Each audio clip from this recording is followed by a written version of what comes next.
Okay. Oh no. What? After Earth was Hans, Last Airbender's Aaron. So this one, The Happening, is me. Mm. Oh yeah, just cram that fettuccine down right before we started. Will the mic pick up your tummy bubbles? Just slop that on down right before we start recording. Just we've complained before. You've complained before because I'll have like Cheez-Its or potato chips or something crunchy, which is terrible for radio. So I thought, what's better than that? How about some fettuccine Alfredo? There's no way that'll make any bad microphone sound. It's just such a shame that we don't record the video of these. We have to start doing that because watching you way off in the corner of your camera view, like like a dog who knows he's eating something he's not supposed to. I'm just like making that face, like I'm making the face that's like, I bet I can finish this before you can catch me. Wow. Maybe our Patreon. We'll start with Patreon exclusive episodes. We'll record those with video. We're gonna have to, because oh my god, dump the whole unedited video up, yeah. Mm-hmm. Spaghetti, fettuccine and all.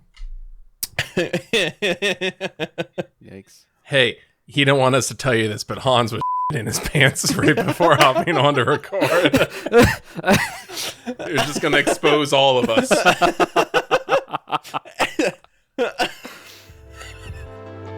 of hot dogs for the road. That's exactly what the nerds want. A friend got burned. I see dead.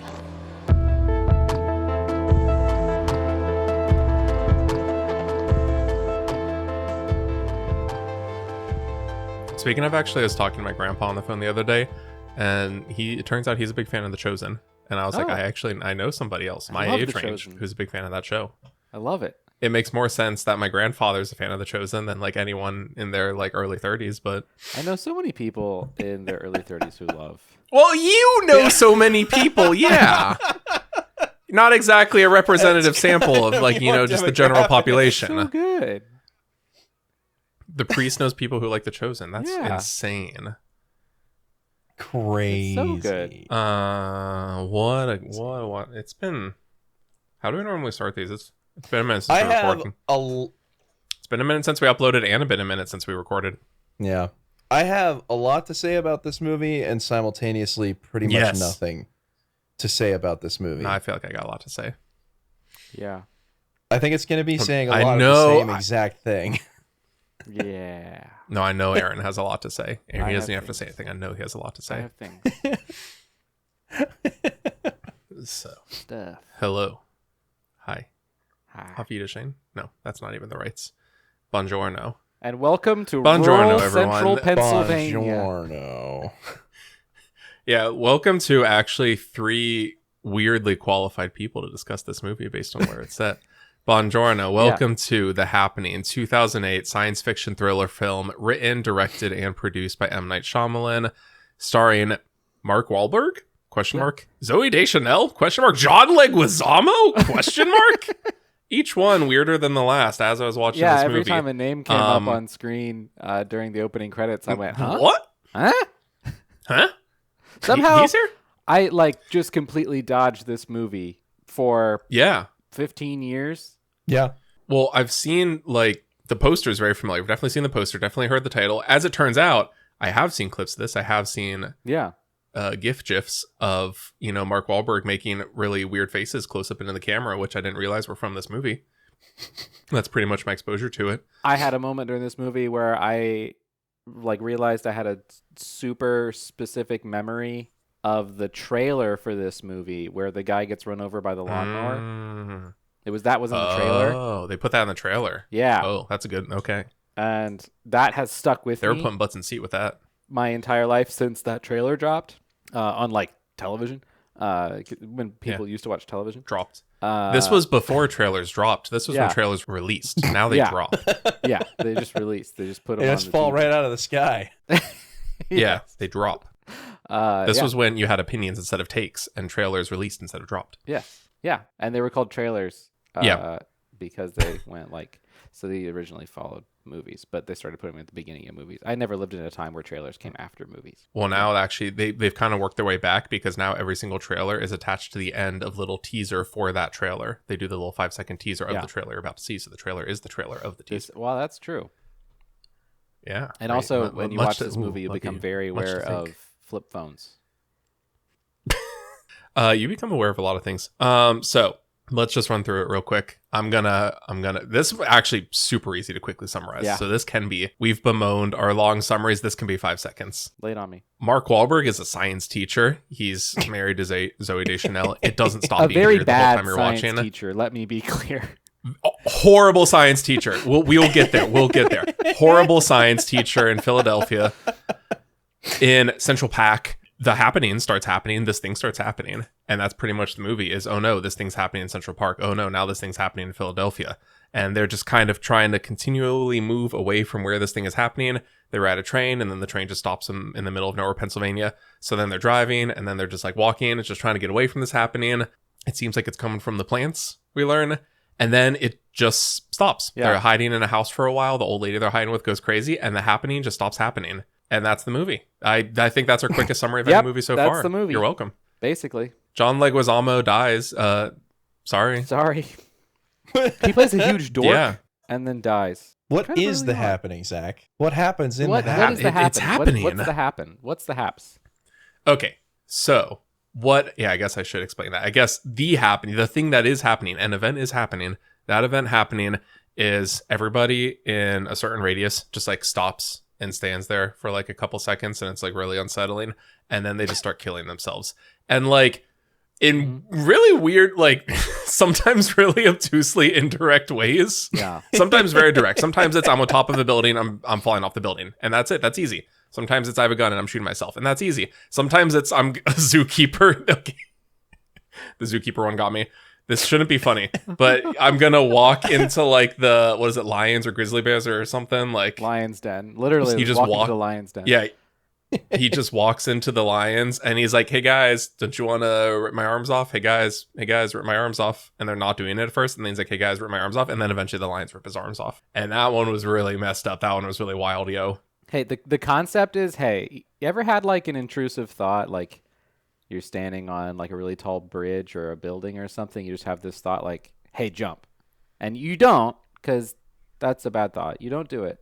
What if the second thought, like, hey, don't do that, just that part of your brain just turned off? That's the happening.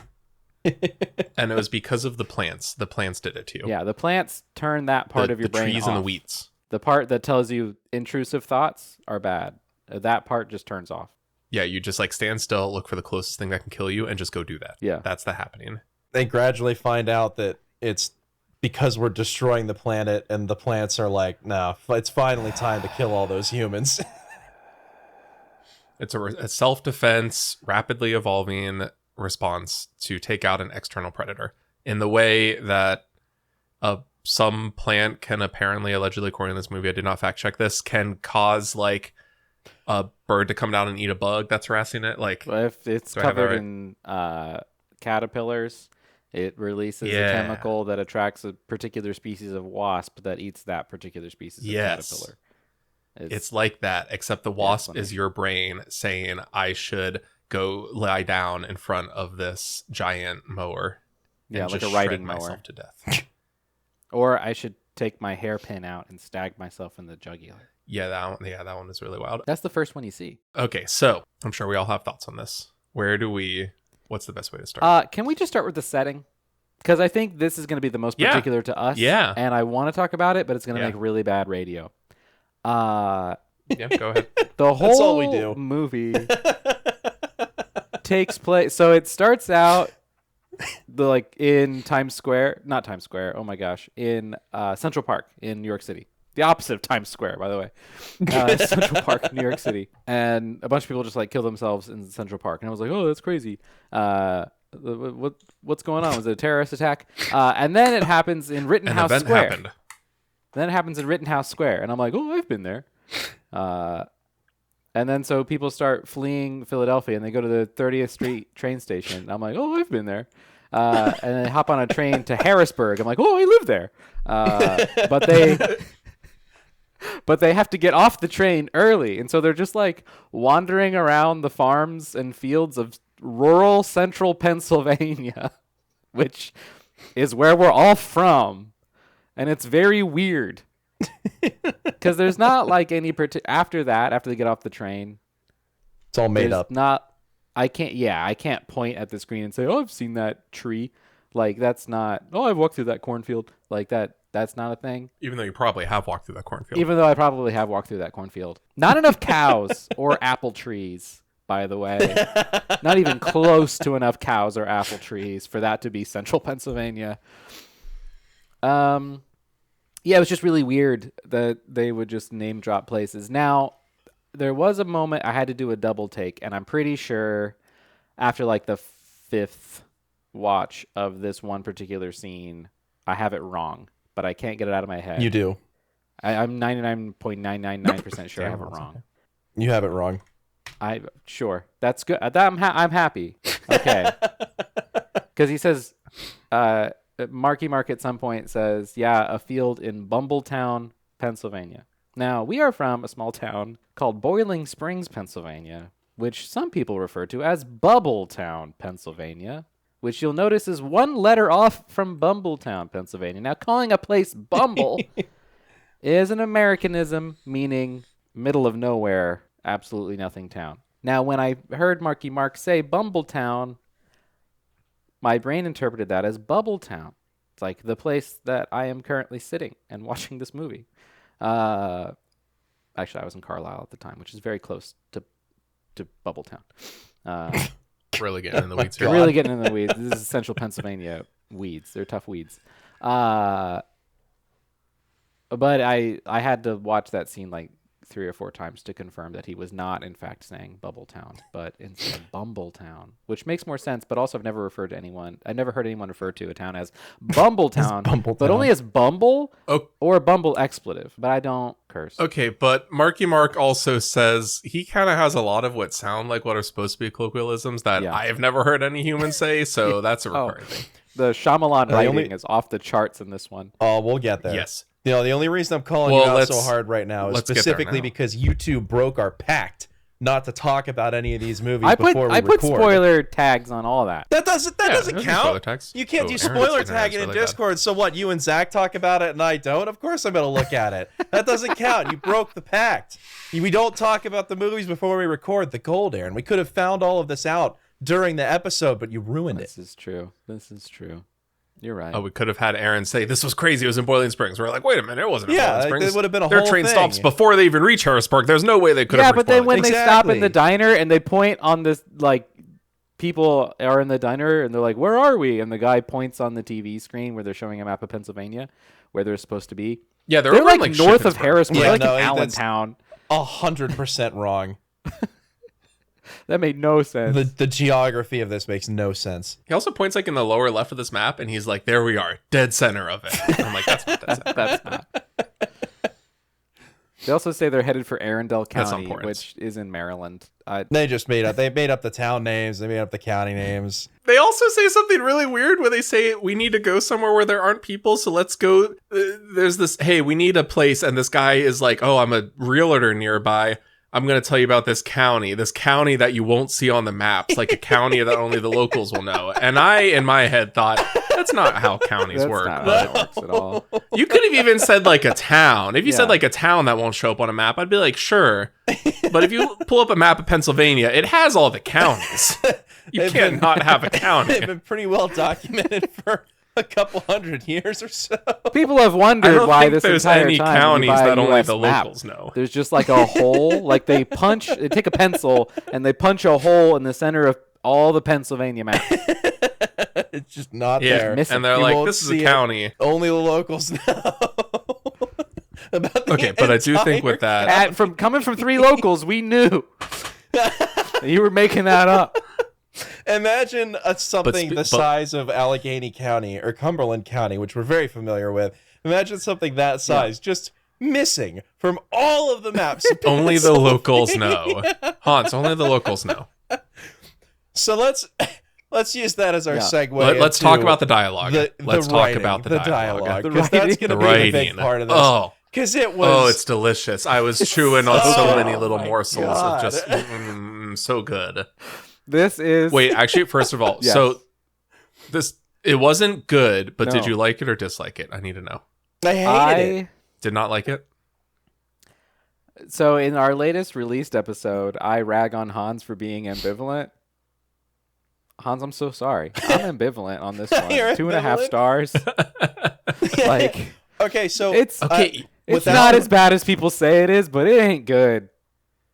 So here, okay, I don't want to get ahead of myself, but I'm gonna agree with you on the rating. This is 2.5 stars. However, if they had anyone other than M. Night Shyamalan write the script, this would have been an instant 4-star movie. Premise, good. The pacing, horror fine. Premise. Interesting horror premise. Like, it's really spooky. This is what Shyamalan excels at. We've seen this so many other times. It's like unnerving but not outright horror. Like, it's a good idea. Yeah. The execution outside of the dialogue and direction was fine, but the way that everybody talks and the words that comes out of their mouths just tank the experience. It's terrible. Yeah, so in Split, we talk about how Anya Taylor-Joy just like, ooh, no, it's perfect. So in our episode on Split, we talk about how Anya Taylor-Joy is just like really good at delivering Shyamalan dialogue. Let me give you the exact opposite of that, and his name is Mark Wahlberg. He's Okay. And you would think, of all actresses on the planet, Zooey Deschanel could deliver the weird, like, jumbled up word salad that is Shyamalan dialogue with some finesse, and she just doesn't. Zooey Deschanel is an excellent actress. I have never seen her in a role this like flat. Like, yeah. Zach, please go ahead. I can see you're itching. Yeah. I'm just itching because I actually rated. This is crazy. I rated it lower. I rated it at 2 stars. But I liked it a whole heck of a lot more. Like, I was just, this was so many delectable little morsels here for me to just partake in. 2 stars liked it, 2 stars with a heart. Yeah. There are so many where I'm just like in my notes, just writing down a thing that a person says. There's so many good little bits, the way they're written and the way they're delivered.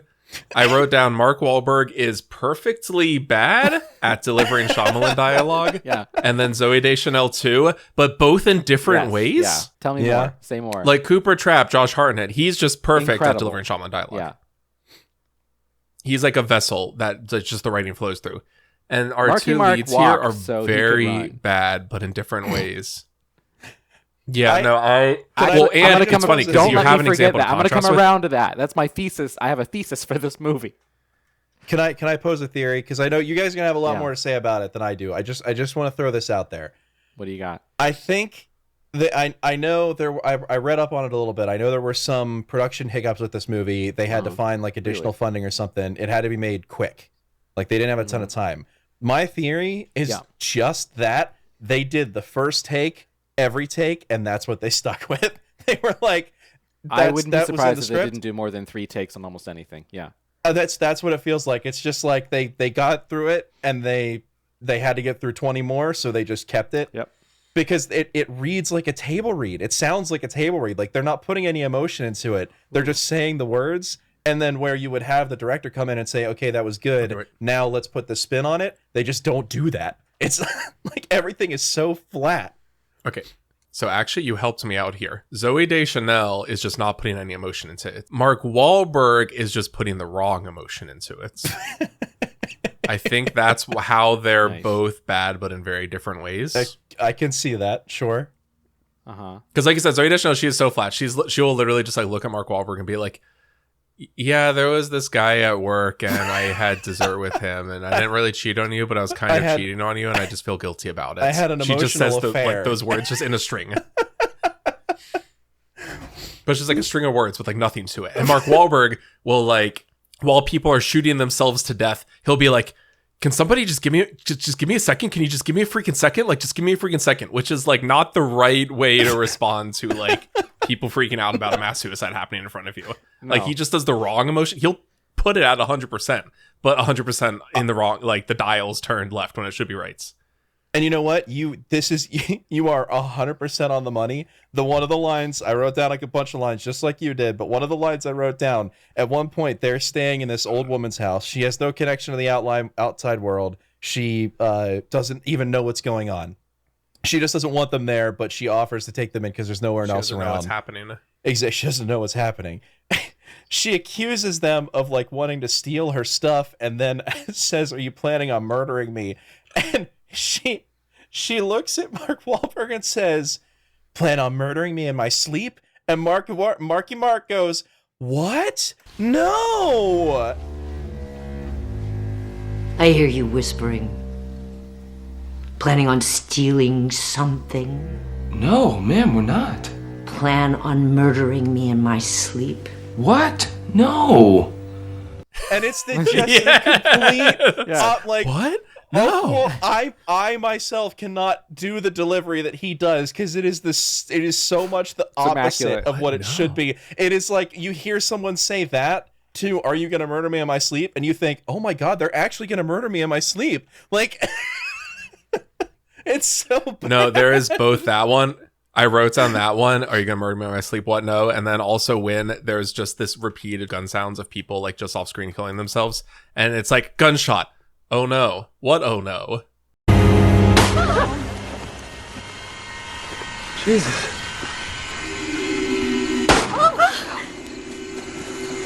Oh no. What? Oh no. The toxin? The toxin is affecting them? Were those people killing themselves? You were with a private. What do we do? We need to do something! Just let me think. They're dying! I need a second. They released it? We're not near the road. We can't just stand here as uninvolved observers! I need a second, okay? Just give me a second. We're not gonna be one of those assholes on the news who watches a crime happen and not do something. We're not assholes. Just a second. There were children in that Elliot, please tell us what to do! I need a second, okay? Why can't anybody give me a goddamn second? That part, great. Fantastic. Yep. Delectable. I love the O-nos. So, this is going to be, I have my own thesis for this. This is something I really want to get into. Okay, but can I just like list off all the quotes that I took notes on? Go for it. Sure. Go for it. So like Aaron said, horrible science teacher. He at the beginning, he's engaging his students. He's like, all the bees are disappearing. Can anybody tell me why the bees are disappearing? And someone's like, global warming. And he's like, yeah, maybe, yeah. And someone's like, pollution. And he's like, yeah, maybe, yeah. And then this kid is like not paying. He's like just like a shitty student. He doesn't care. And the kid goes, I think it's just a force of nature that we'll never understand. And he goes, that's a good answer. And it's not a good answer. It's a terrible answer. And he goes on to say, highly he unscientific. says, not only is that a good answer, he says, because yeah, all these scientists will like come up with their theories to write down in a book, but that's all they are is theories. Horrible That's science what teacher. you want out of a science teacher. Terrible. We have a lot at the beginning, a lot of exposition delivered by news anchors, which is a thing a lot of disaster movies use. But there is a ton of it here. I do appreciate, before that starts happening, like the first time somebody mentions this, they just say, it's the principal, who's Cameron from Ferris Bueller's Day Off. Yeah, that's He great. says, there appears to be an event happening, which I think is perfect and terrible, but like, that's the summary of the movie. There is an event happening. That's it. I do love every time Mark Wahlberg says "Park," like you have Central Park. That's weird. And then you have whenever it happens in like, the park in Philadelphia, another park. Oh, when Zooey Deschanel says, we ate tiramisu, when she's on the phone with this guy that she had an emotional affair with, and she says, we ate tiramisu together. That's it. I do, in terms of very, very, we'll probably just cut half of this. I'm just going to just keep going. In terms of very, very direct, like here's very literal, like description of like plots. I do love when they're all in the diner and they're all freaking out and the guy just goes, whatever this is, it looks like it's not occurring about 90 miles from here. And then everybody just gets up and starts running to their cars. They just book it.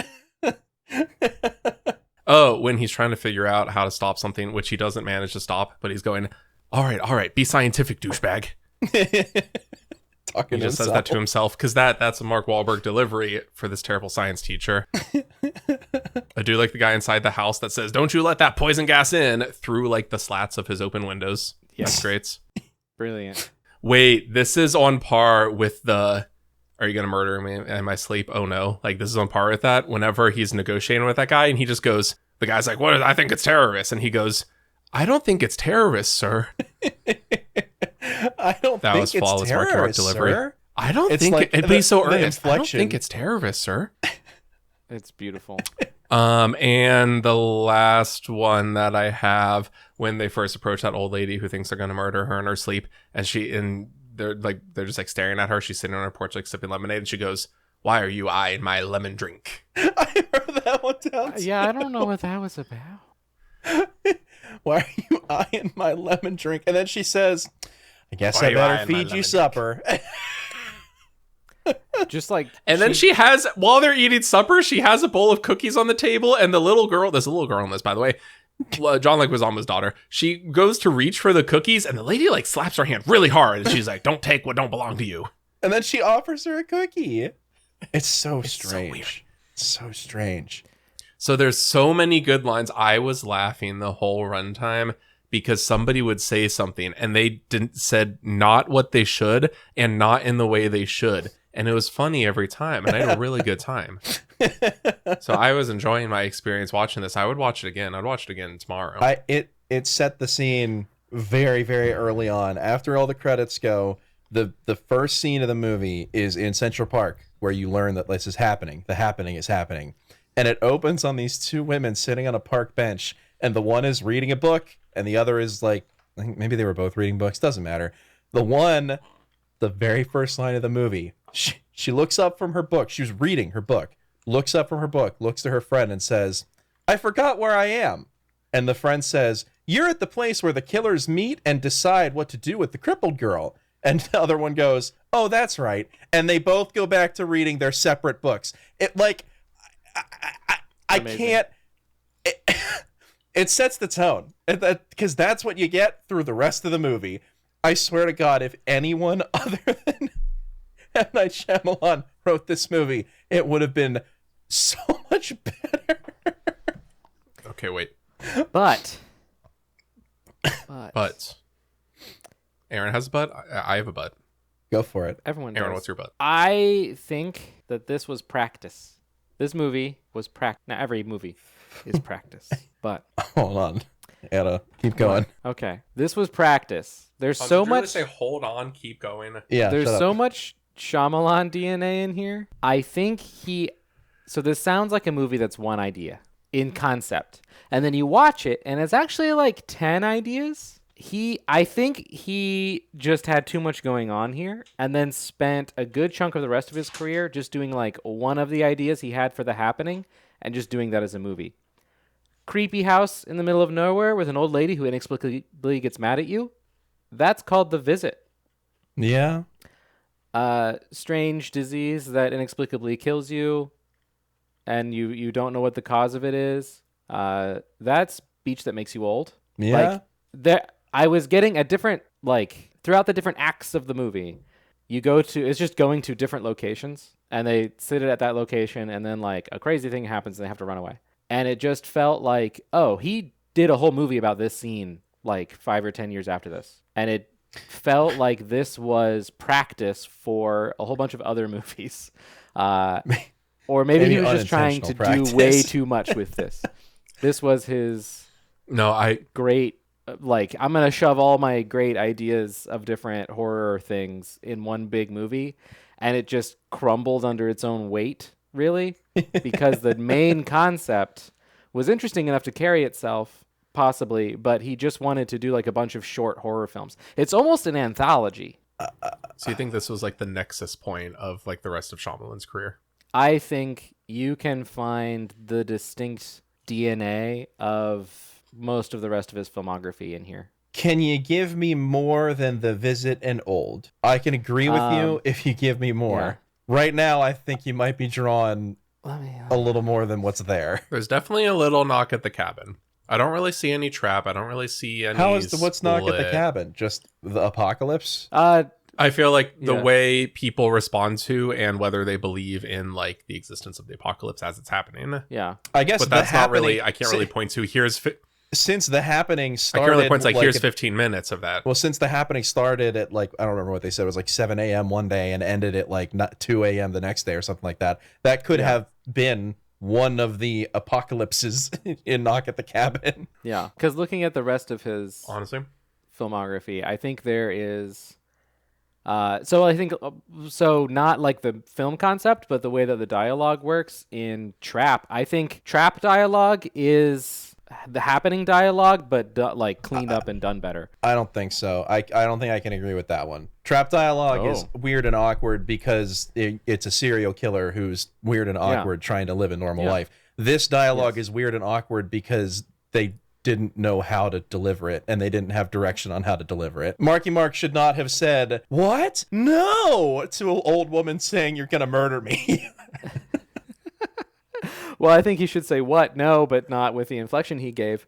I think Shyamalan made this movie and thought, if a serial killer said that, it would work. And Yeah, but he's not a then we get serial trapped. killer. No, he's not. So I think this is just a theory. I think Shyamalan learned his limits from this, The Last Airbender, and After Earth. I'm gonna put these in like the Shyamalan learns himself trilogy. Zach's shaking his head. I don't like that trilogy. I don't like that trilogy. Trilogy one of not bit. good movies for different reasons. They're not That's good. the most for dark different trilogy since Jurassic World, man. I don't like that trilogy. But I think so The Happening is straight up and down. That's Shyamalan. He's responsible for this whole thing, except for the actual acting on screen, right? He was responsible. Written, directed, and produced by M. Night Shyamalan. And they wanted you to know that. Like the opening credits. As the director, I think he's somewhat responsible for the acting. Yeah, he is, sure. But again, there were like production issues and things. Also, shortly after this, he starts switching to digital filming instead of. So this was shot on 35mm film. The Last Airbender, I think, was shot on a mix of digital and film. And then you get to After Earth, that was shot on digital. Like there's this transition through these three movies that I think he's been given a whole bunch of money to do a bunch of things for these three movies. We've talked about this before. That this is I don't know, what was the budget for The Happening? Budget was 48 to 60 million. Box office was 163 million. That's pretty good. Solid return. So I think like I agree. I think I agree with the vibes of what you're saying, if not the literal. I don't have text the of what you're details saying. worked out, and I don't know if like Shyamalan. Well, I think it's more made this if you movie just and then said- sat in his room and meditated on it and came to this conclusion. Oh, I'm going to do that scene from The Happening, but better this time and make it a whole movie. Like I don't think that. I think it was more of an unconscious thing. Okay, yeah. See, there we go. Because when you said, I think he did all this, and it's basically an anthology, and then he did this for a whole movie and this for a whole movie, I don't think that was a see conscious thing. But if Yeah, you let me be say, clear. but if you said there is a lot of DNA here that you will see pop up in different contexts throughout his next movie, like if you said you can point to this is the primordial sludge that like 10 different species would emerge from. Yeah. I think this is like the Shyamalaniest, like I could see this being some kind of nexus point where just like every good and bad thing that you'll see pop up in his movies over the next like 15 years. Yeah. You can find an element of it in The Happening here. Yeah. And I wouldn't say that about After Earth or Avatar. No. Yeah. Like Avatar really doesn't have any of that. Like No. No. I can get on board with that. So I like the vibes of what you're saying. Thank you. The vibes. I like your vibes. The vibes. I like your vibes, bro. Hey, bro. Nice vibes. So I have not so much a theory, but I have kind of hit me. a discourse. I have kind of a dialectic, maybe. Yeah, sure. I'll play Thrasymachus. Because I you can think- play Socrates. I'm not ready for that. I think when I was watching this, overwhelmingly, like my thoughts in the end, like while I was watching, I'm like, this is just great. This is fun. This is cheesy. This is terrible. I'm having a good time. And then I really started to dig into it. Like I started kind of like unpacking my thoughts and I started looking into the origins of the movie. And I think the main thing that I've been thinking about is when you look it up, he describes like before this movie came out, this wasn't one of those things like The Room, where like what Tommy Wiseau releases The Room as like a serious gritty drama, and then it comes out and then he describes it like as a black comedy because everybody started laughing at it. Yeah. Like if you look up from before this movie came out, like before release, before reception, before like it was finished, he described it as like he wanted to make like a 1960s like B movie. Like he cites The Birds by Alfred Hitchcock and Invasion of the Body Snatchers. Like he says, I wanted intentionally on purpose, like this was my goal, was to make like a cheesy, Attack of the Giant Slime style like B movie. And that's what I kind of like latched onto, because while I was watching, when I first started this, like my main thought that I was having was these scenes of person sitting there and then they look around and they realize that like all of the 100 people in the radius immediately around them have just like stopped and they're just like standing there really still and creepy. I'm like, that's really creepy and evocative. That's some good like horror imagery. And then those people just like 50 bodies in a row just like falling off a building, and this one person shooting themselves with a gun and dropping it, and the next person picking it up and shooting themselves and then dropping it, and like this whole chain of people. Like there's really creepy, evocative, fun, like I think would make like a really effective horror film moments in this. But that's like 10% of the runtime of this movie. The other 90% is like Mark Wahlberg and Zooey Deschanel just like running in a field. So in my head, I'm like, I see about the relationship. Yes, I see. Yes. Yeah. I see parts of this that have a good foundation. And if you build on this foundation, I think he can make a good horror thing. Was like my thought while I was watching it. Like I'm seeing the talent on display, and then I'm just seeing the movie just go in a completely different direction. And then afterwards, when I looked up and read online, it's like he literally said, I was trying to go in a different direction than that. So I think this is what I've been wrestling with is... Yes. I think The Happening kind of requires any person, whether professional or amateur like us, any person who wants to like review a movie, give their thoughts, like even if it's just giving your kind of thoughts. I think it kind of forces you to grapple with the conflicts between what you want the movie to be, like what your assumptions are, what you want the movie to be, or like what you think the movie could do to be better versus like what the creator wanted to do with it.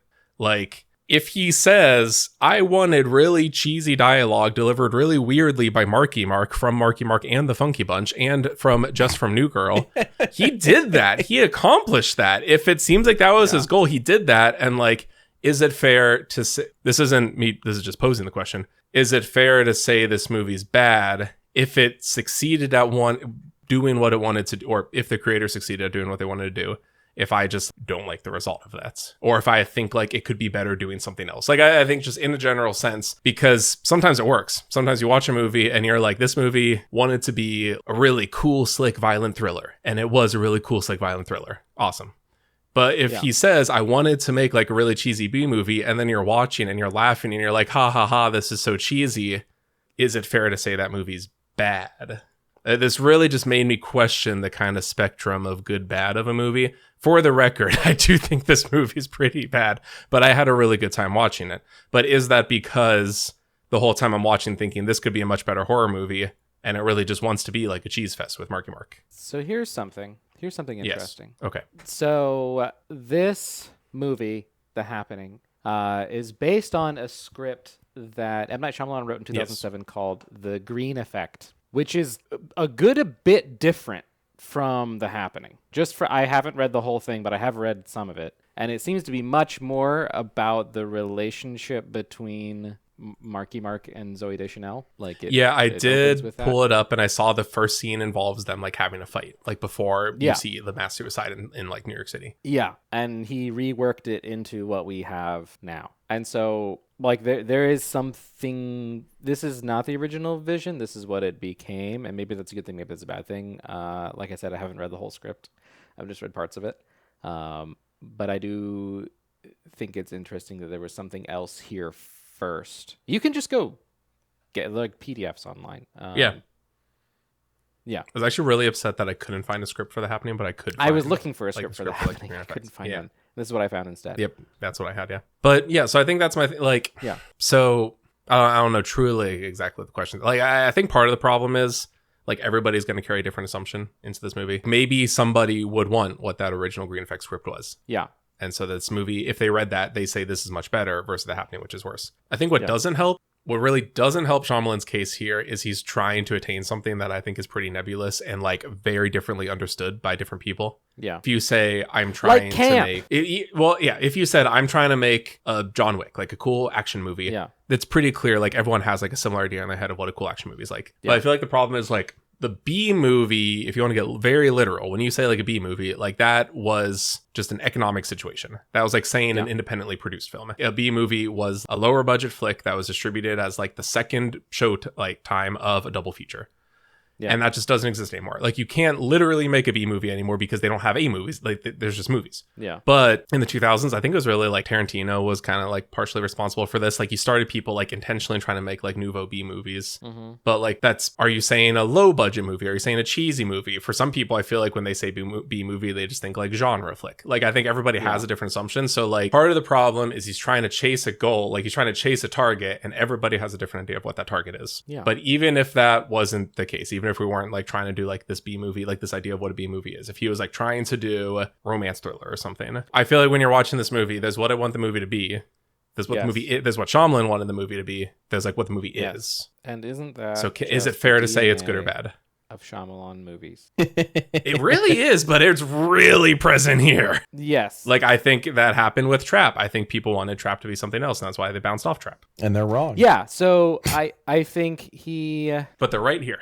This movie is bad. It's not a good movie. I don't recommend it. But I do think, like I said, there's a lot of Shyamalan DNA here. And I think through this conversation, what I'm discovering there is that there is this...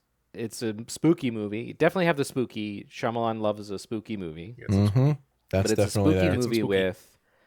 I was about to say a twist, but with like a little spin to it. Because we can talk about the twist later. We'll get there. It's a spooky movie, a horror movie with a bit of bend in it. And that, for the happening, it is, I'm trying to make a B movie, whatever a B movie is. I think for later movies, like for The Visit, I think it's almost like a comedy. It like borders on comedy. There are like lots of lighthearted moments in it. And the whole thing is like these kid actors who are like being genuine children through the whole thing. And then you get to Trap. And I think Trap is just out and out camp. And I think his career has been marching toward nailing down what does he mean when he says, I want to make a B horror movie. Like, what is that? And I think Trap kind of nails it for me. And it doesn't for everybody. That's just going to be a divisive thing. Mm-hmm. The only thing I think I have to say at all of that... I'm just throwing theories out here. I could be very wrong. No. I think that's a really good point. And I think what Zach said was also a really good point. Here's my dissenting opinion. Yeah, what you got? When he said he wants to make a cheesy B movie, his idea of cheesy B movie is the guy that talks about hot dogs for like 5 minutes in the middle. Okay, wait, no, hot dog guy's great. Hold on. I know. Hold on, watch your mouth. I know he is great, and that's like really super cheesy and funny, and it was good, and I loved every minute that guy was on screen. However, then you also have like Marky Mark making up a goofy story about how like he also kind of had an emotional affair with his wife, but then she asks him if it was real, and he says no, and she thanks him because he's like made the whole thing up. They make the whole thing up just to make her feel more comfortable. Basically, say I forgive you. Like there are moments throughout this movie that are incredibly cheesy. The rest of the movie where the dialogue just sucks, that's not a part of that. That's not the cheese he intended. I don't think. That's my opinion. Here's I'm going to throw another theory out there.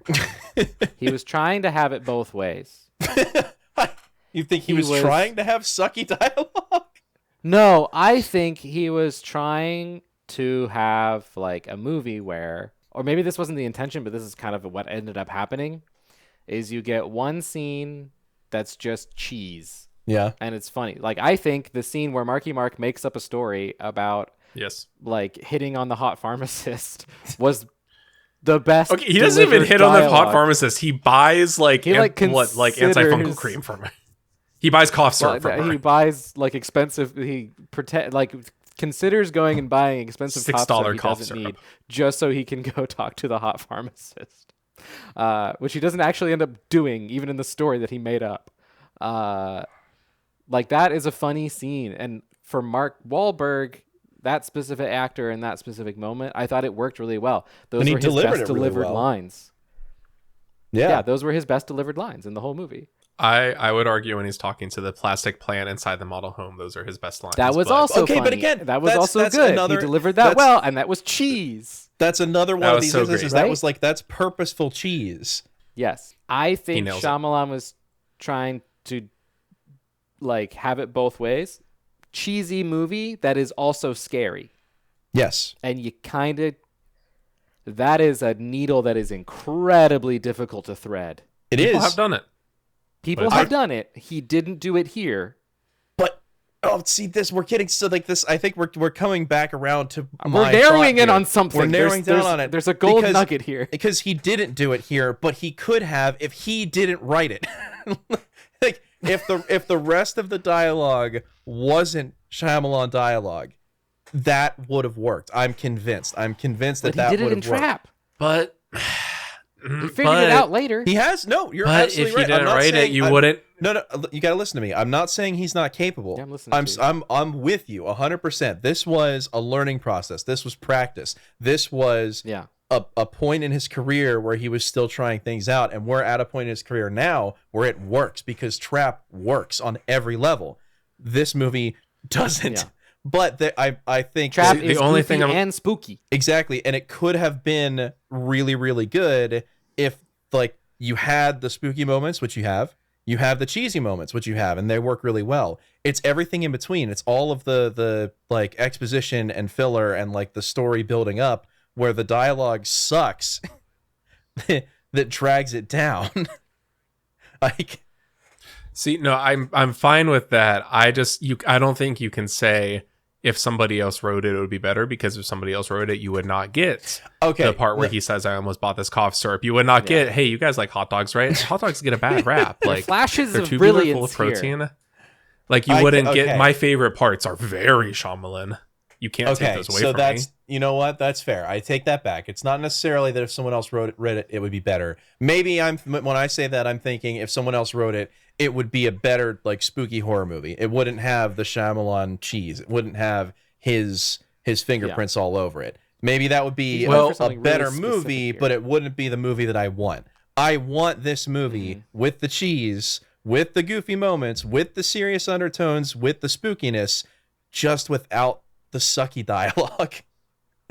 Like, because I think Shyamalan could do it. I would be interested in seeing if Shyamalan said, I've thought of this, like, if he was just like, I thought of this really creepy thing. Wouldn't it be super creepy if just like a whole lot of people in a populated area stood still for a second, started killing themselves? Yes, that would be creepy. Yeah. So yeah.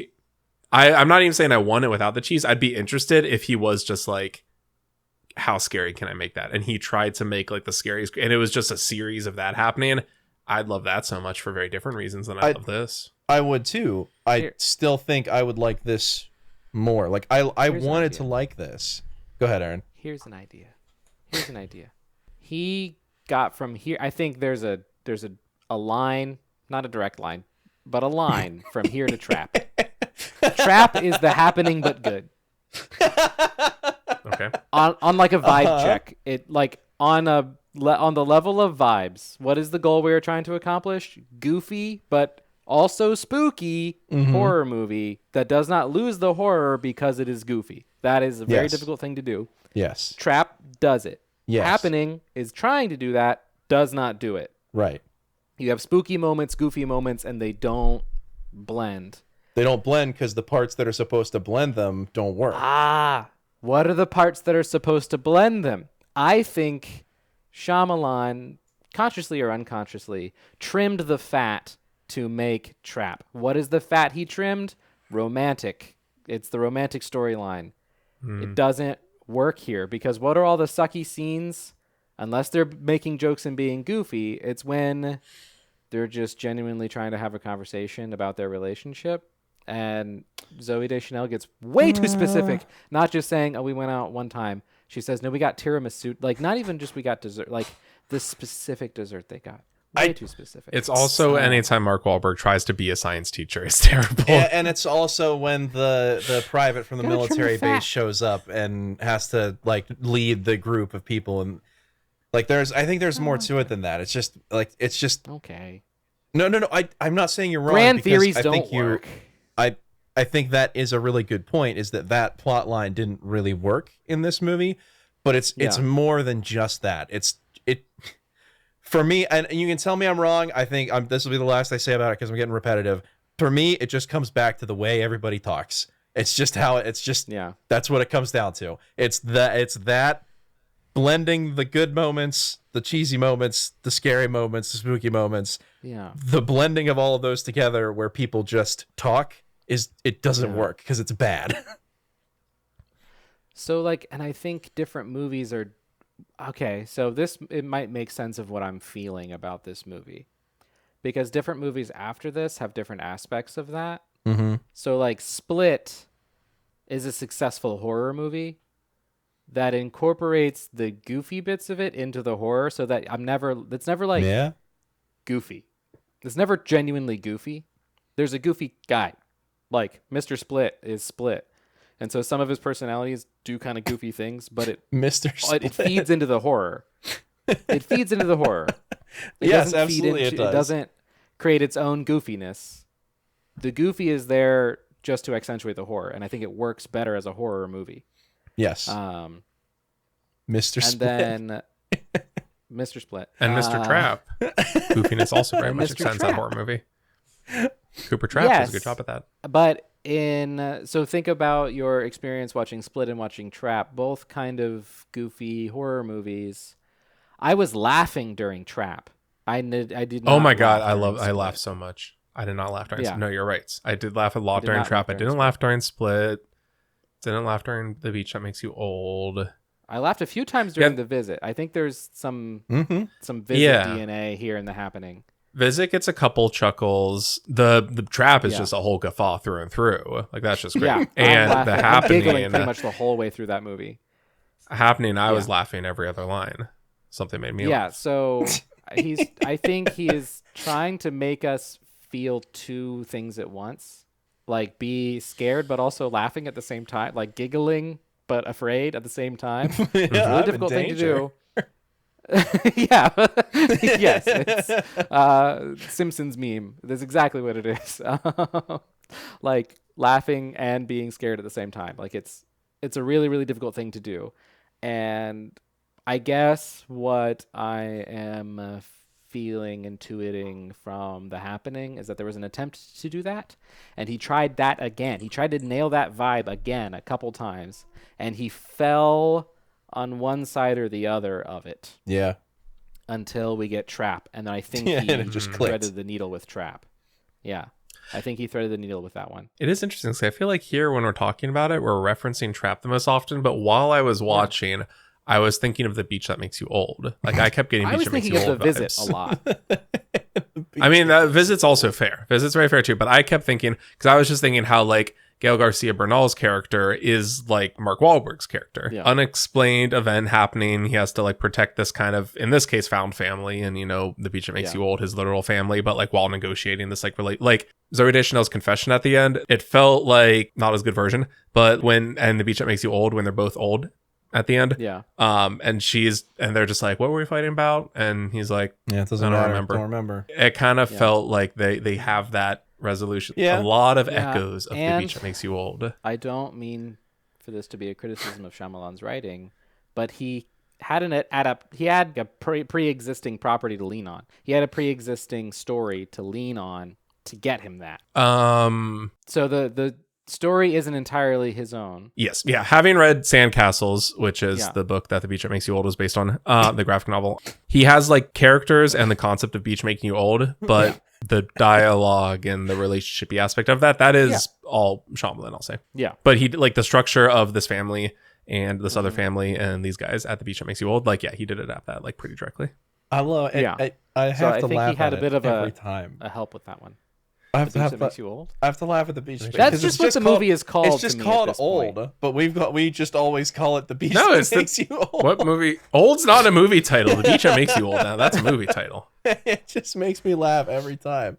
Did either of you catch? Oh, go ahead. Well, this was only I was just gonna say, if we're gonna relate this to Cooper Trap, I just want to give a shout out. I don't know the name of the actor. One sec, because I should give a shout out to the actor himself. But Hot Dog Guy. Kid.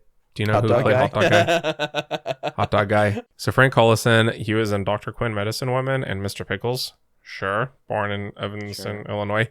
I don't know much about this actor. I don't recall seeing him in anything before this. It looks like he does a lot of like voice acting. He's in a lot of smaller parts in a lot of TV shows that I've seen. He was the ferret guy in Silicon in a lot Valley. of smaller parts in a lot of TV shows. He was in My Name is Earl. Yeah. Oh, he was yes. Okay, ferret guy from Silicon Valley, hot dog guy from The Happening.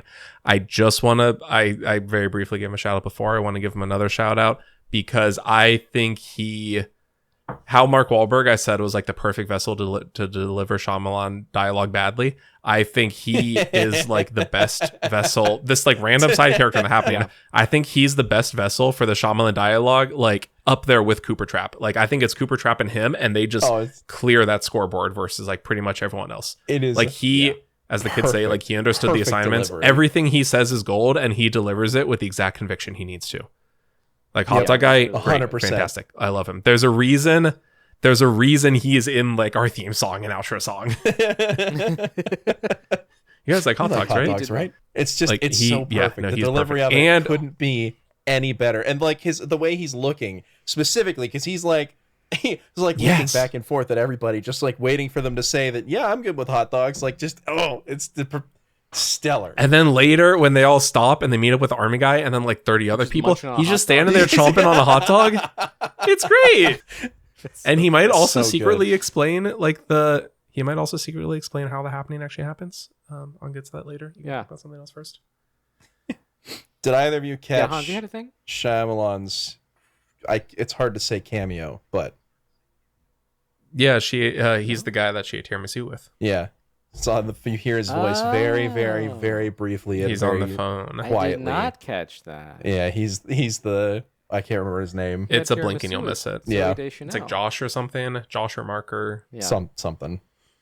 But yeah, generic, really, really tiny, just generic name. Bit cameo. But he was in there. We had tiramisu. That's it. Zach, actually, I have something that you I think that's a great cameo. Find interesting. Did you note who at one point John Leguizamo, he has to go find his wife, so he leaves his daughter with goes to Princeton. Yeah, he goes to Princeton to find his wife. Go to Princeton.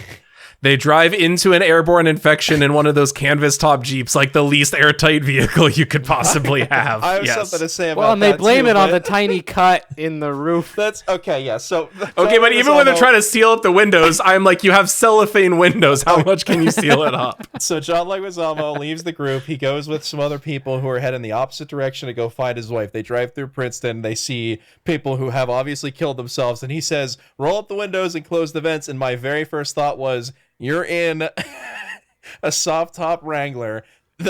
Those things, they don't seal up. It's just not going to happen. And then they don't. They intentionally point to like a little cut in the roof. Yeah. And like that's what did it. And I'm sitting there thinking, yeah, that's what did it. Anyway, no, that was funny. No, but Zach, did you happen to notice who was driving the soft top Wrangler? No. Also a blink and you'll miss it moment. It was Brian O'Halloran, Dante Hicks from Clerks. Wait, really? Yep. Oh, that's so funny. I completely missed that. Oh, that's just like, grand. You see just like a split have I seen him second, in anything other than Clerks? You see like a split second of his face, and it's the same. Like he has the mustache, and it's him. It's the same guy. He looks exactly like he just the same. is Dante. He just plays Dante. He's like that guy.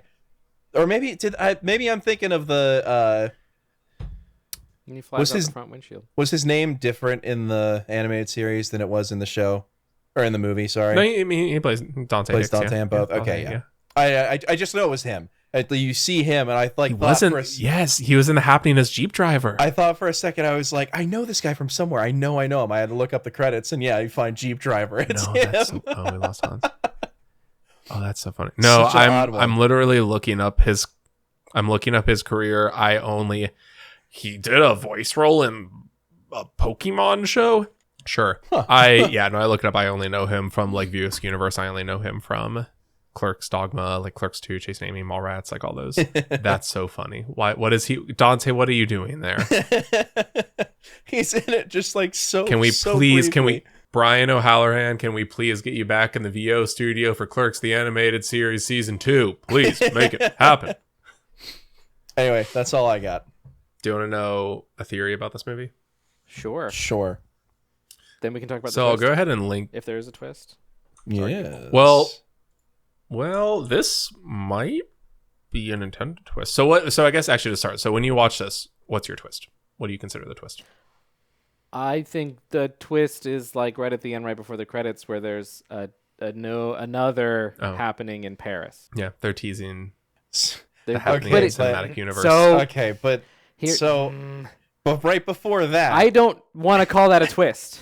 Right before that, you have the new more exposition from the news, a newscast playing where they're interviewing somebody who's like an expert, and they're trying to say like, I don't understand. It only happened in the northeastern United States. Like everybody's saying this is a government thing. How could it have been biological if like naturally biological if it only affected this one region? Because that's how biological things work. Exactly. But the newscaster is like very specifically, if it could have happened in one other place, I could believe you. I could be completely on your side if it happened in one other place. And then not like 45 seconds later, the end of the movie, oh, it's happening in France.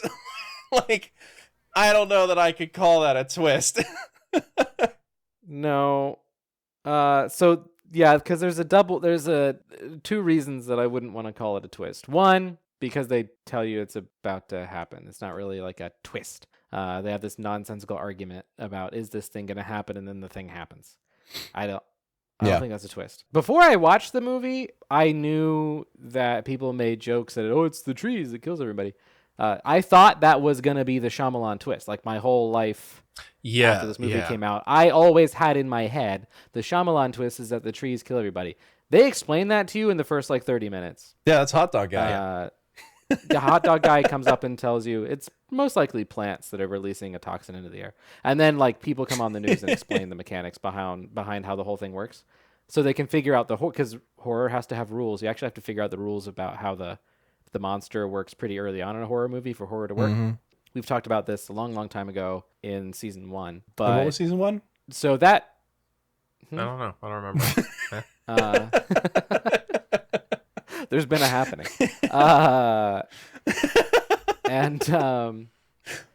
So horror needs the rules to be explained pretty early on, actually, for the horror to work. In like classic horror movies, the rules are explained within the first like 15 minutes.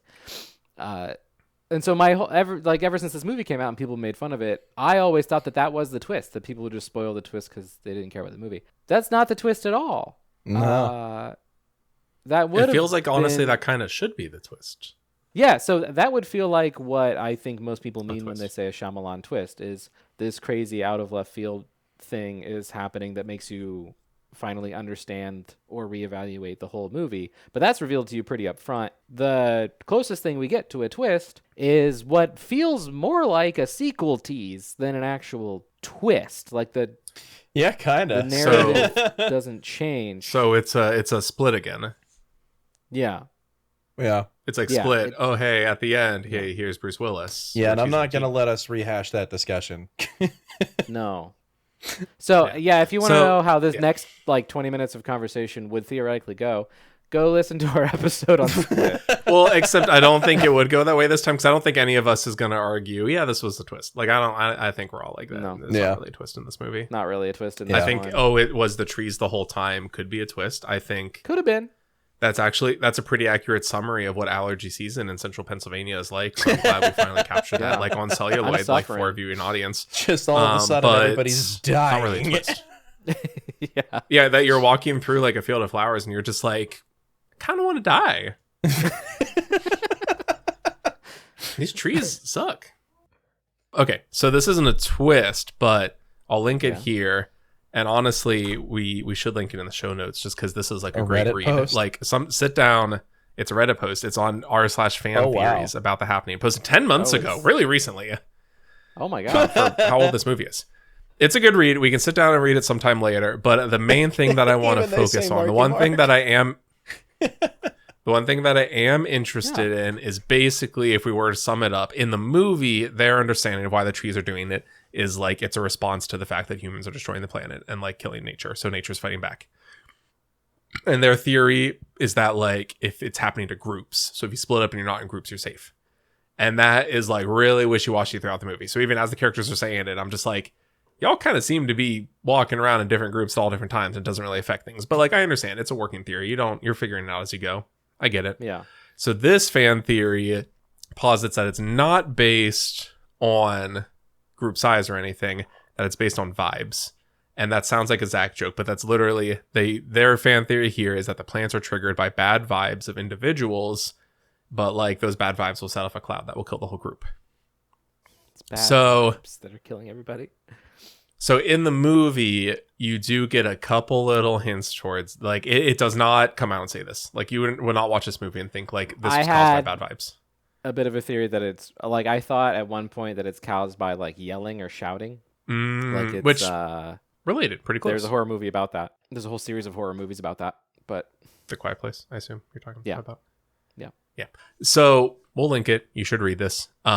But this does kind of help explain some things, because you do get that when Hot Dog Guy says it's the plants, he also like talks to the plants. He's like, hey, don't worry guys, we'll be back in a couple of days. And he says like, plants respond to like positive energy, which is like a theory that people have in the real world, that if you like talk to your plants soothingly, they'll like grow better. It would explain certain things, like why it kills this old lady and like doesn't kill them, like even though she's not in a group or anything. What is really interesting is they dig into this like mood ring that he's carrying throughout the whole movie, and they like actually pay attention to like what color it is, which I was not paying attention to what color it was throughout the movie. And the thing I do like is that they do bring in the green effects, like the original script for this. That if you look at the scripts, apparently I've not read the whole script, but apparently Marky Mark says plants don't like bad vibes, pretty much like outright. Like he just says that this happens.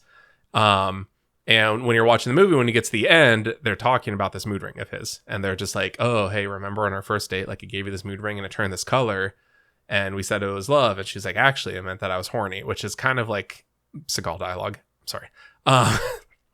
But they go, while they're sitting there thinking they're about to die, she's like, and what color was love? And they're like, I don't remember. Me neither. And that was really cheesy. As soon as they said that, I thought, wow, that really made me think and feel. I don't remember what the color of love was. Wow, I'm really torn up about this relationship. But in this interpretation, in this theory of it, they reveal that the color of love is green. So when the movie is called The Green Effect, it could also be understood to be the love effect, that like love is the key. You need those positive vibes. You need love in your heart to survive. So I really like that. Right. Here's why it doesn't work.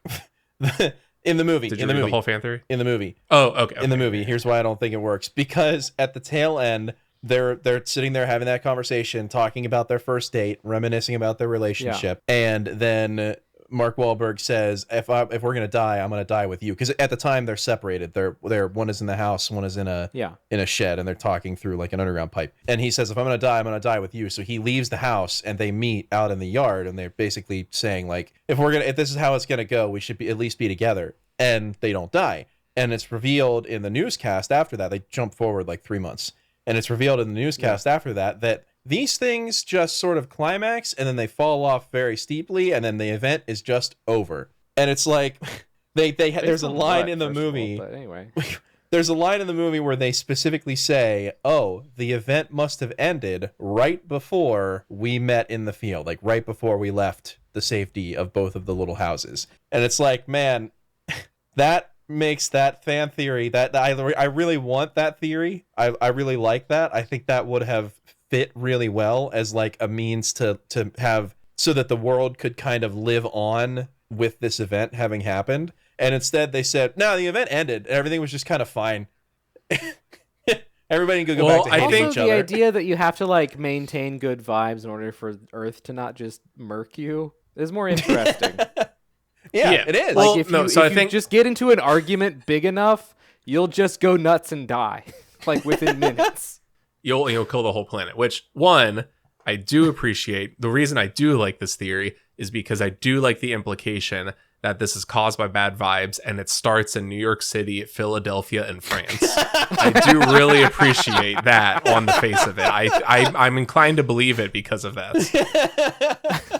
It's caused by bad vibes of people just being dicks to each other. So where does the infection start? Well, it starts in New York City and then Philadelphia. Okay, I'm on board. I understand. You got me. Okay, I'm with you. I'm in. Tell me more. But yeah, I think part of it is this is a fan theory based on the movie and also based on the script, which, as we've discussed, was very heavily changed before it became the movie. Yeah. So I think maybe less so, here's the explanation, here's the smoking gun for the movie. It's more so like, here is the original intention. There's little pieces of it that survive but are not expounded upon. They have this mood ring that very much tied in to this, apparently, in this original script. And in here, it just kind of is like a weird recurring thing that doesn't matter that much. This bothers me though, because it would have been so easy to go this route. They didn't have to look. If this was the ending, looking back, the rest of the movie still would have made sense. Like when the little outbursts of things that killed everybody happened. Yep. Like it still makes sense. Yeah, and they, in the context. Of I how think the movie this. went. They could have changed the last 15 minutes to be where they like made up, their relationship is repaired. They're now going to be like, adopted father and mother to John Leguizamo's daughter. And they like this moment of happiness where with focus on the mood ring, that could have been the evidence that they needed. And it's like, it's not affecting us. Maybe because we're actually happy. Yeah. They could have done that and it would have worked. Well, I mean, I think more so what it just ends up being is you could understand it where those rules still apply. The bad vibes will set it off. But it's just rather than you just kind of need to have good vibes or else the planet will destroy itself. It's like randomly, and you don't know when, for a freak period of 24 hours, if you have bad vibes, you'll die. Like it's still, this just ended. So now it doesn't actually matter what our vibes are. We would be fine. We'd survive anyway. Like that's still, I think logically, the bad vibes theory still works. It's just that it's this random flash in the pan. Hey, for the next 20 hours, if you have bad vibes, the planet will kill you. Yeah. In this very specific area. I think that's just if we are to understand this movie as operating under some kind of rules, I think those are the rules. And randomly it says, hey, now in France, if you have bad vibes, which by the way, that would just wipe the whole country off the map. France does not survive the happening. I'm sorry. So yeah, no, I think you should read the whole thing. It's actually a very fascinating read. I think it's more interesting than the movie itself, honestly. It I think makes more sense than this weird group thing that then also kills individuals. And I think a lot of people, the reason they didn't like this movie is because it's just this thing happens and it's kind of explained but not really, and it just ends suddenly for no reason. That's a very unsatisfying way to end a movie. So I get why audiences didn't like that when this came out. You need an answer, you need a solution, you need, if we do this we'll survive, not we just happened to walk out 20 minutes after it ended. Because it does, a timestamp does, when they reunite and hug in the field, it says it's 10:15 or something, and then the news says it ended 9:42. It does give you the time they walked out and then the time that this thing was known to end, and it was 20 minutes later or something. It's outright say that they give you a timeline. Yeah, it is very funny to me that the top comment on this post is, I only clicked because I was surprised someone actually watched the happening, but I'll be damned if this wasn't a compelling read. Great post. Nice. Yep. Yeah, no, honestly, I want to, after having read this theory on this was Arch_Stanton posted this. Just want to give you credit. You did a good job here. I do want to rewatch the movie now with this theory in mind. And I would be interested in reading that original screenplay, which is a lot more than I could say for most 2-star movies. This is true. It's 2.5 stars. I'm kind of ambivalent about the finished product, but I am really interested in how it came to be and its effects on the world. Yeah. I don't know if it really affected the world that much. No. This is 2.5 stars for me as well. I am really interested to watch or to read the original screenplay. I'm absolutely not a chance in hell I'm ever going to watch this movie again. I think if I'm having okay, here's a different question. If you're having a bad movie weekend, get some friends together, we're going to watch a bunch of bad movies together, would The Happening make the list? No. I think it would. I think it would be a real contender. Because if you're getting a bunch of guys together to watch bad movies for a weekend, you're there to get drunk and watch bad movies. You're not there to watch this movie, which it's not a good movie, but like, you also can't say it's a bad movie without having this discourse that we just had. And you're not there to do that in a guy's weekend. Okay, but Hans, wait, Hans. Can I just have you like astral project yourself into like a theoretical situation, like a mental construct I'm about to create from you? Open your third eye. Can you just like open up your third eye and just imagine? I want you to imagine just like the buzz, like the high, like the genuine like psychochemical reaction our brains would feel if you and I were both sitting in the room, like sitting in the same room on a couch together, watching this movie together, and we heard, "You gonna murder me in my sleep?" What? No. We'd just be quoting that back and forth to each other for like 20 minutes straight. That would be so funny. You like hot dogs, right? No. See? It would make my list. Well, and like the part when they're driving and like the army guy pulls up and he goes like, "Oh, it's the army, we're safe." I'd be like, this guy's never seen a disaster movie before. Maybe. I don't know. I would have fun. I would have fun tossing back a couple brewskis and because I watched this at like 10 a.m. like sober. Like I would have a good time watching this like Saturday night with a couple drinks in. When Zooey Deschanel confesses to cheating and it's like sub Hallmark Channel acting, oh my gosh, that'd be so fun. Poor Zoe. Whenever they're whenever they're projecting, hey, this thing is gonna peak and then just like randomly end when the guy on the news is just saying that and he has like a little Weather Channel infographic showing it ramp up and just end. That'd be so funny. What are they measuring there, by the way? I have no idea. It's an unlabeled graph. It made no It's just badness. It's bad vibes. And it just ends. Neither axis is labeled, I don't think. And every single time one of the Roy siblings from Succession would show up on screen, I would point at the screen and be like, "Did you know that guy, that's one of the Roy siblings from the HBO show Succession?" And you would think, "Oh, that doesn't it happens twice." You'd be like, "How often does that happen, Zach?" Exactly 2 times, weirdly enough, out of the 4 Roy siblings. I have something kind of depressing that I noticed. No, Hans, those are your bad vibes. You're gonna kill us all. This is definitely bad vibes, but it was in the movie, so I have to send it to you. This is gonna make for great radio because it's screenshot. Oh, great! I'll describe it. They pass by a billboard that says "You deserve this," and it's Clear Hill Community, 1,340 deluxe homes. It's a picture of like this 3-story enormous stone-faced house with a gigantic freaking garage attached to the side of it that is 2 stories tall. Yeah. $300,000 and up. $300,000. Man, if that ain't the biggest load of yet. Well, I mean, how much was $300,000 for a home price in 2008 versus now? 2008. I'm just saying, our generation's getting screwed. You raise a very good point, Aaron. Oh yeah, this movie did come out in June of 2008. Wait a minute. The fact that we have a specific house price in the year 2008 is fun. We got a big short this movie here. So that's the problem. Is I look at this and I'm like, I don't actually know what direction that's unreasonable in based on what time of year, based on when exactly in 2008 this would have come out. Is that a lot? Is that a little for a house then? Yeah, I was 14. I wasn't even thinking about it in that context. I just know that my house, my teeny tiny little salt box of a house, was $210.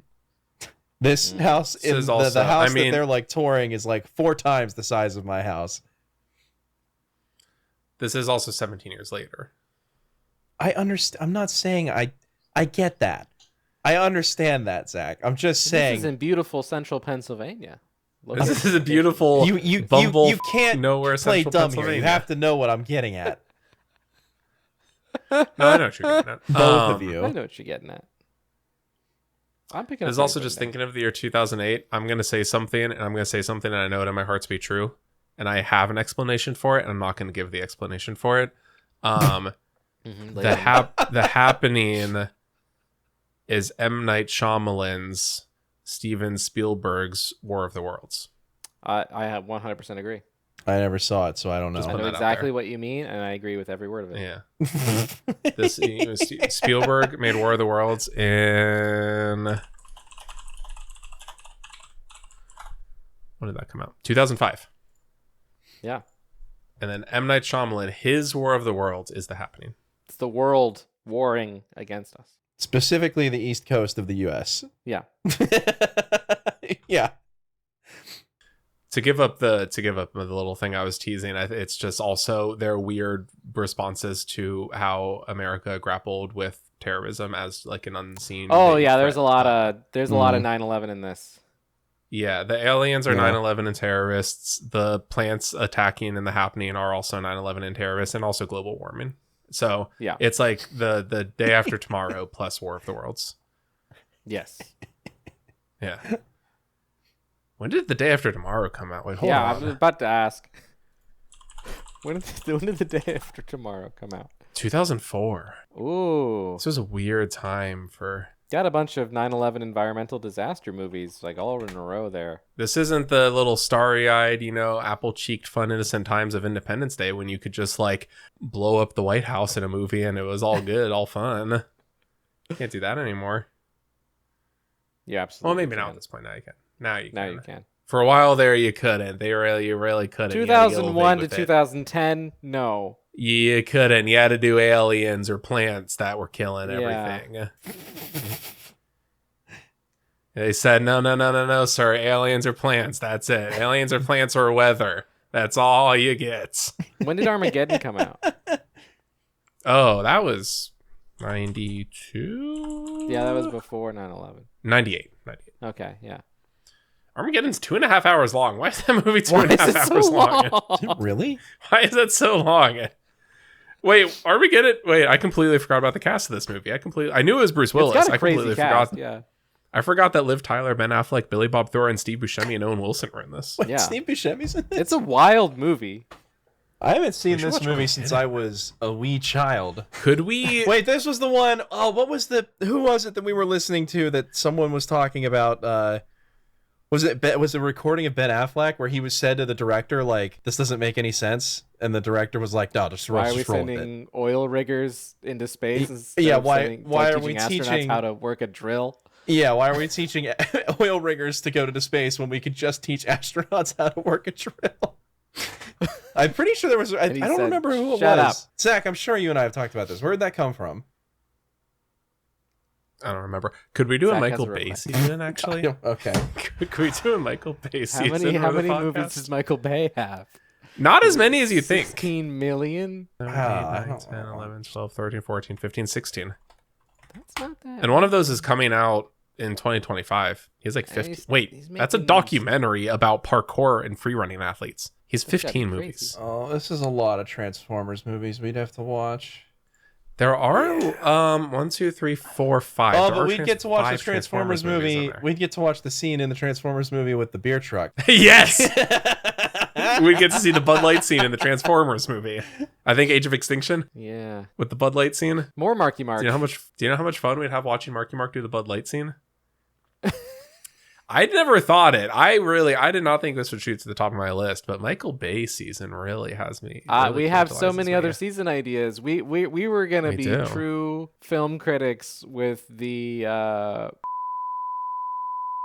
season. Yeah, but Hans is gonna go kicking, screaming in that the whole time. I think we might just have to do a spinoff without him or something. He's being a real because he's being a real punk. Talk about but I want to do it. Film theory with me. I need Hans's take on in art. You Hans, both could hate you read my Save the Cat? Oh, I can't. We need to talk about German montage, Hans. I want to talk about trash. Oh, we will. We will. Definitely. No, if we did a Michael Bay season, we'd be starting out with Bad Boys, and that just doesn't feel right because I love that movie. You haven't seen Bad Boys. You've only seen Bad Boys 2. Wait, that's true. Oh, never mind. See?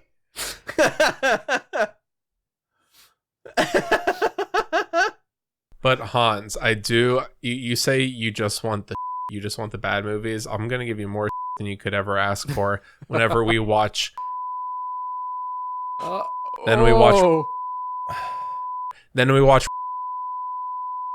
director's cut. Then we'd watch. No, we're not. Director's cut. No. We don't need to do the No. different cut. We would do a solid 2 months of. Although in the season, we would have to do again to talk about is the director's cut. That's what I'm more saying, or yeah. less than We would have to the do theatrical cut. We would have to do and director's cut and director's cut. This is true. We compare have that to, I don't know, or whatever. I don't even. we have Neil Breen to do before all of that. You promised me. I Neil will Breen give before you that. a Neil Breen if Yeah, you we give can do me Neil a. Breen. Okay, we've also talked Michael about Bay. how that's not a fair trade-off. What else do you want? No, you've talked about it. We haven't talked about that. I haven't talked What else about do you that. I want? think that's a fair trade-off. What else do you want? I don't know. I'll throw in a Michael Bay. I will give you 3 shark movies. I want on to watch top. the shark movies. Those no. Those aren't like fun to talk about and analyze trash. No, those they're are not. just straight I don't trash. like them. Yeah, they're trash. There's nothing to analyze there. It's just garbage. Okay, what do you want? What do you want then? Tell me. I don't know. I do really want to watch the movie Ambulance, though, directed by Michael Bay. Yeah. Ambulance? I haven't seen Yeah. that yet. Ambulance. And that one actually looks pretty fun. People said that one. Oh, that was actually recent. pretty good. Yeah. Yeah. Yeah, I heard that one was actually pretty good. He used drones to Yeah. capture a lot of it. Interesting. I do just want to watch that movie. I do like. You are allowed to just watch movies. I suppose. 6 Underground was directed by Michael Bay. Was it? Yeah. Interesting. I didn't know that. That makes sense looking back. Sounds like Hans wants to do a Michael Bay season. Sounds like I was gonna watch it on a Michael Bay episode. I really need to watch Andor, but we really need to finish our Mission Impossible watch too. Dog. It's so good. So good. I know it's so good. The I got season Hans watch finale- season one. I have to came wait. out 26 minutes ago. Oh, really? Yeah. Oh, No, then we... really? Yeah. The season finale dropped 26 minutes ago. Damn. I have not been keeping up with it at all. I'm disgusted with myself. I've been watching every Tuesday. Disgusted. I'd say I'm just gonna watch one. I'll watch the rest this week, and then I watch all 3 in a row. They release 3 episodes yeah. a week, and I've just yeah, been brother. shotgunning them every time. But I keep seeing that, and then I keep seeing the rehearsal, and the rehearsal just looks like it's absolutely insane. Oh, I can't wait. And I even have Andor's Disney Plus. I should so watch good. Andor. But So good. we have to do Mission Impossible because this past This is weekend true. we realized that it's basically Not we have much to do time like a movie every other day, like a Mission Impossible every other day in order to finish that in Oh. time. Glorious week. Well, that's Yeah. so that's Glorious why 2 I weeks. said I want to know when when we're going. Yeah. Just start watching them now, Hans. Start working now. Yeah, I'm gonna have to. We've talked about Nick Cage. I would really love to do a Nick Cage How many movies season. is Nick Cage? How many movies is Nick Cage? No. I haven't even looked it up yet, but no. You do not want to do a Nick Cage season Why if not? you're trying to do all of his movies. Because it's going to be like 300 movies. It's not 300 movies. Probably probably closer to that than you would think. Nicolas How many Cage acting credits does he have on filmography. IMDb? Okay, that's a lot. Hold on. Okay.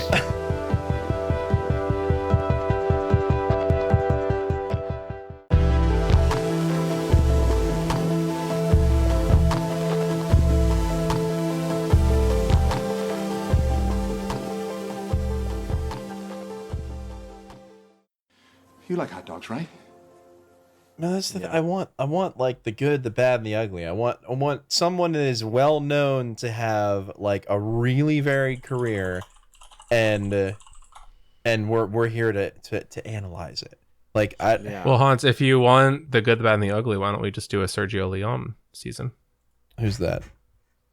That's the director of the film The Good, the Bad, and the Ugly, starring Clint Eastwood. Shut up.